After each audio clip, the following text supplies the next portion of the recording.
Hi, my name's Jason, and I'm here to teach you the Ophidian collectible card game. With me is Rafi. How you doing, Rafi? Good, how you doing? Good. Let's start out by talking about the Gladiators. This is Gladiator combat set in the future, and you have a team of gladiators that you bring to the table, and your opponent has a team of gladiators. Those gladiators have a victory point total, which is in the blue area here, which tells you how much they're worth. Now each player has to bring 10 points worth of gladiators to the table, divided up any way that they choose, but you must have 10 points. Now let's talk about some characteristics on the gladiators. Each gladiator you bring to the table must start at level 1. The level is in the upper left-hand corner of the card, so all of your gladiators will start at level 1. Next to the level is the discipline that that gladiator excels in. They might have 1 or 2 disciplines, and each of those disciplines will tell you what they excel at, what they're good at, and the cards that they will allow you to play. The disciplines range from portals, summoning of different things, psi is mental abilities, war, which is weapons and attacks. We have cybernetics, which is building cybernetic minions and manipulation, mysticism, spiritual type things, and finally biotech, which is genetic manipulation, mutation, things like that. Now, let's take a look at one specific gladiator. Let's take a look at Little Jinx. First of all, let's talk about the card type, which is located below the level. She's a gladiator. You can always see what type of card you have by looking at this area here. We have the title and the subtitle, which is just a flavor title.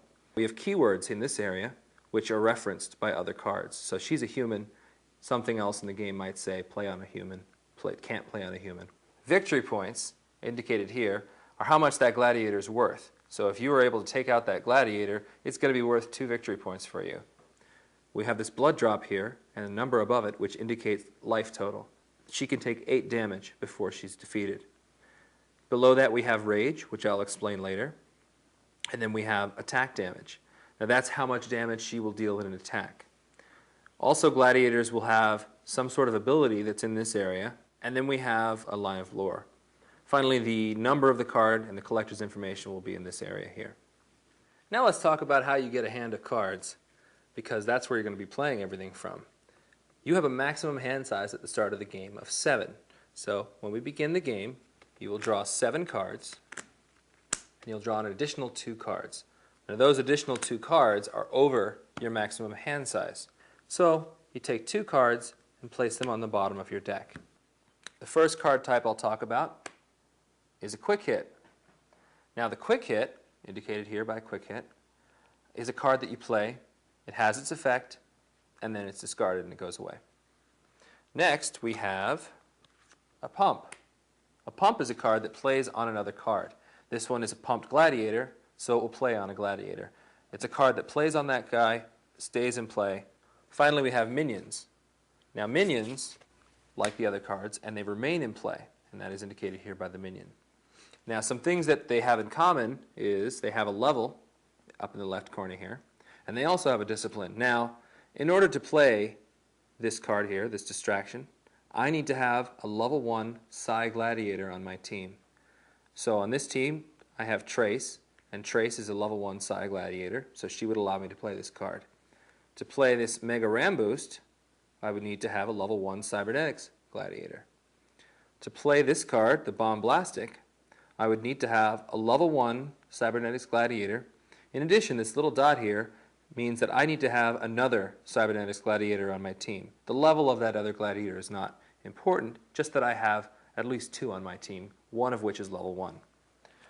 Finally, there are different levels of cards, such as this Cage Bot here. This is a level 2 card. To play this card, I need to have a level 2 cybernetics gladiator. Now, as you look through the card set, you'll notice that some cards will actually have a higher level and that dot. And again, the level only indicates the primary gladiator's requirement. The other ones doesn't matter what level they are. Now minions also have life and attack damage. That damage can range all the way down to 0, which means that they would attack for no damage at all. Now gladiator combat isn't free, so everything that you do still costs money. In this case we use credit points. Everybody has a counter card. Now this counter card will let you keep track of how much credit you have and how many points you have left to spend each wave. Every wave you start with 10 plus whatever wave we're in. So in the first wave you'll get 11, in the second wave you'll get 12, and so forth and so on. So how do you use these points? if you wanted to play the card Mega Ram Boost, we'll take a look at the play cost. Now the play cost, which is here, will tell you how much it costs to play this card. This costs me 1, so I would actually just remove the 1 off of the counter card to play this card. Now if I wanted to play Spiked Fists, for example, their play cost is 3. So I would take it off of here and move this counter from 10 to 8 because 11 minus 3 is 8. So tell me, Jason, what makes this game different from all the others? Very good question. What makes this game different from all the other card games is it uses a mechanic called the flow. Now what the flow says is while you have the flow, you have the momentum, you have the action. The flow is with you. And what that means is you're able to do a number of actions, you're able to attack, you're able to play cards. Everything that you do potentially modifies the flow one way or the other. And as long as you continue to do positive actions, such as attacking, interacting with your opponent, you retain the flow. As soon as you do something that is not inherently interactive, something such as playing a weapon, something that's defensive, retreating a character, anything that is building up a defense is a negative action. And that's an action that's going to actually let the flow pass on to the next person. So generally speaking, playing minions is a negative action. Playing a weapon is a negative action. Attacking, moving forward, is a positive action. Now, some cards, such as the Palm Ripple card here, this is a positive action, and it also has a positive flow symbol on it. So playing Palm Ripples, which says retreat target character, is a positive action. You could then retain the flow, follow that up with an attack, follow it up with another positive action, you can even follow it up with an additional copy of Palm Ripples. Playing Spiked Fists, on the other hand, is a weapon card. It says here weapon in the keywords, but it's a card that increases the attack damage of whoever it's played on, and it's a negative action. There are also cards that have an undetermined flow symbol, this question mark here. And what that says is the results of this card will determine whether or not it's positive or negative. In this case, you roll a die, and depending on what you roll, it's either going to be a positive action or a negative action. The last type of thing we have here are cards that fall outside of the normal flow actions, and those are responses. We have this defensive response, this DR, distraction, which is a DR card, and that says I can respond with this card when I don't have the flow. There are also ORs, which are offensive responses, which are cards you play when you have the flow and you're responding. Finally, there are R cards, which are cards that can play when you don't have the flow or when you have the flow. And all of those response cards will tell you in the text when you can use them. Now the gladiators fight in 2 different fields, the action field and the support field. Now the support field falls directly behind the action field. The support field is generally more of a defensive place. In fact, retreating a character from the action field to the support field is a negative action. Advancing a character, moving them from the support field to the action field, is a positive action. There are certain things that being in the support field will allow you to do. It affords you a little extra protection, but you can only attack from the action field. Now, you can put your gladiators, when you start the game, 3 up, 1 back, 2 up, 2 back. You can put them all in the action field. You can put them all in the support field. Now this is a gladiator combat game, so let's talk about combat and how that works. As a positive action, any gladiator on your team can set, that is, turn 90 degrees, to attack any character on the opposing side. It doesn't matter if they're set or unset, if they're in the action field, if they're in the support field. All that matters is wherever they are, that's going to give your opponent less or more options. Now, if you wanted to have Freak Show attack, you would set him to attack and choose your target. Let's say that he went after version 9. So version 9 is the target of the attack. In this case, I have 2 options. Option number 1 is to take the damage. Now, Freak Show deals 2 attack damage, so I would take a die, place 2 points on version 9. Now I can use dice, I can use tokens, I can use counters, whatever. We find that dice are usually pretty easy. Option number 2, a gladiator in the same field can set to intercept that attack. They become the target of the attack, and they take the damage. Now, if you said Freak Show is going to attack Schaefer Steelarm here, there are 3 options that I can do. The same 2 options as before, that is, 1, take the damage. 2, set a gladiator in the same field to take the attack and intercept the attack, and they would take the damage. Option number 3, if someone is being attacked and they are in the support field, one of your unset characters that is in the action field can protect them. It's similar to intercepting in that they become the target of the attack, but they don't set.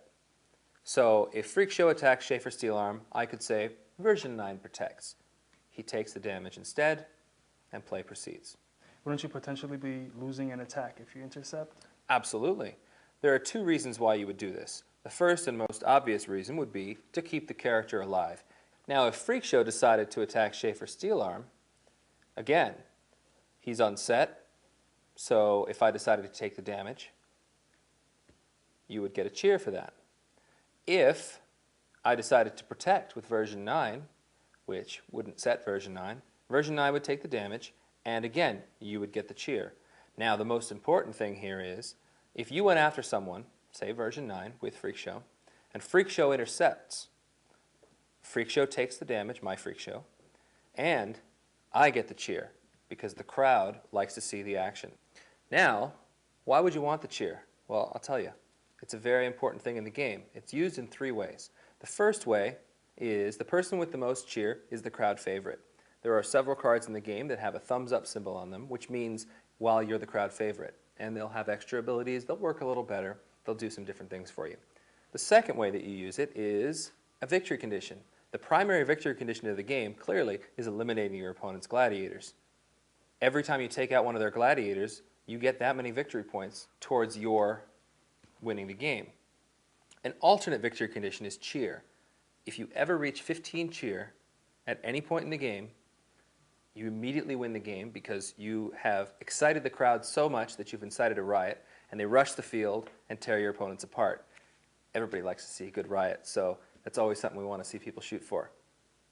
The third way you use it is anytime your opponent takes a positive action, you can use one of your cheer, that is, remove it, to convert that action into a negative action. So if Freak Show were to attack version 9, and I had my Freak Show intercept, I would actually get that cheer. I could immediately use that cheer to convert your attack, which was a positive action, into a negative action. It doesn't prevent the action. It just says that once that action's over, it's going to count as if it was a negative, and then I would get a chance to do something. Could you explain to me raging? Sure. Raging says, whenever your gladiator has damage on him, that is wounds, equal to or greater than his rage value, in Freak Show's case that's 6, they're considered raging. A raging character has certain characteristics that you need to remember. You cannot retreat a raging character. Now, when a raging character is attacked, certain other things can happen. Say you had Trace set to attack Freak Show, okay? Freak Show is going to actually deal 1 damage back to Trace because he was unset and raging after he was the target of an attack. Now, if Freak Show were set and raging and the target of an attack, he would actually become unset. So again, being set and being raging means that you get to unset when you're attacked. Being raging and being unset when you're attacked means you're going to deal 1 rage damage back to the attacker. Now that doesn't mean that the attacker doesn't deal their normal attack damage. It just means that there's more of a risk involved in going after someone who's raging as opposed to someone who's not. Now finally, once both players pass, we move into the breather. Now the breather is broken up into several steps. The first step is the regenerate step. In the regenerate step, we take all of our set cards and unset them. Okay, that is, reset them into the vertical position. We also reset our CP. By resetting our CP, we once again put it to 10 plus whatever wave we're in, moving into. So we move into wave 2, and we'd set that to 12. The last part of that regeneration is regenerating our hand. First, you look at your hand and discard any cards that you don't want anymore. Those get put in your scrap heap and you don't use them anymore. Then you draw back up to your maximum hand size, draw an additional 2 cards, take any 2 cards that are in your total hand that you don't want, put them back on the bottom of your deck. Once we're done with that, we move from the regeneration into determining the flow. That is, determining how the game is going and seeing who's winning. So in this example, you have 6 damage on Freak Show, and I have 7 total damage on my Gladiators. That means that I'm not doing as well, and I'm going to get to start with the flow. And for the rest of the breather, I will be doing everything first. If Schaefer Steelarm had been knocked out, for example, he has a life total of 6. He would be sitting in my funeral pyre, but that 6 would still count towards the total number of wounds done to my Gladiators. Now, we'd move into the maintenance phase. Any cards that you have in play that have a maintenance cost must be paid for, or they would be scrapped. So, if I had a Spiked Fist card sitting on version 9, and you had a Bloaters in play and a Ranchak in play, we would take a look at the maintenance cost. For a Spiked Fist, that's a maintenance cost of 1. That's the only card I would need to maintain if I wanted to. If I didn't want to, I could keep my money. Otherwise, I would pay the 1 and keep it in play. So looking at my CP of 12, I would move that down from 12 to 11 to keep the Spiked Fists in play. The promote phase is where you choose one of your Gladiators to be raised up 1 level. Now Gladiator cards, like Madame Petite here, are double-sided. So level 1 is backed by level 2. What this means is you can choose any one of your Gladiators and you can just say, I'm going to raise this person up to the next level. That is what's going to allow you to play the higher level cards that are in your strategy deck. Now, another thing to consider when you're raising them up is, for the case of Freak Show here, he has 6 damage on him. Whoever you choose to raise up also heals 1 damage. So that's another consideration as far as who you would choose to raise. In Freak Show's case, there's a level 3 and level 4 card that is found in your Gladiator stack. So if I wanted to raise up Freak Show from level 2, you would simply remove that card and replace it with the level 3 version, and then of course heal him for 1 damage. Now the higher level cards are generally more powerful, but they also have a higher victory point level on them, so they're also a better target. After both players have promoted the Gladiator of their choice, we move into the maneuver step. The maneuver step is where you take your Gladiators and arrange them as you'd like for the next wave. That is the only time that you can take a Raging Gladiator who is in the action field and position him in the support field, because it doesn't count as advancing or retreating. You're simply arranging the field and getting people into position for the next wave. Once both players are satisfied with the position of their characters, we move into the next wave and play continues until we've done 4 complete waves. And that is how you play the game.